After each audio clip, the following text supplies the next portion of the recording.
ఇక మన ఇద్దరం కూడా ఈశ్వరాభిముఖ్యాన్ని పొందుదామని చెప్పి చెయ్యి చెయ్యి పట్టుకుని వెళ్ళిపోతున్నారు. ఆవిడంది, లోకంలో ధర్మం అన్న మాట ఒకటి ఉంది కదా, భర్త గారు ముందు నడవాలి, భార్య వెనక నడవాలి, అందుకని ఒక్క 2 అడుగులు ముందు మీరు నడవండి. ఆయన నడుస్తున్నాడు, వెనక ఆమె నడుస్తోంది.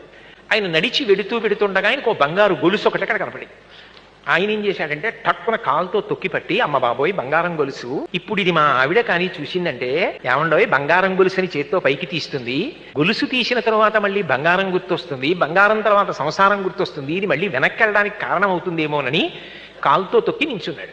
ఆవిడంది, ఆగిపోయారేం, ముందుకెళ్ళండి అది. ఆయన అన్నాడు, లేదులే వస్తున్నాను, ఒక్క అడుగు నడు అన్నాడు. ఎందుకంటే ఆవిడ ముందుకు వెళ్ళిపోతే కాలు తీసేసి వెళ్ళిపోదాం, ఇక చూడదని. ఆవిడంది, ఇంకా మీకు బంగారం గొలుసు కనపడుతోందా?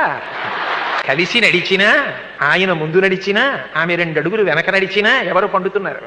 ఆ పండడం చేత కానప్పుడు ఇంకా ఆవిడ మీద అనుమానం. నిజానికి పండుతున్నావిడ ఆవిడే, పండుతున్న ఆయన కాదు. ప్రస్థానం ఇద్దరు సమానంగా చెయ్యగలగాలి, లోపల సమానంగా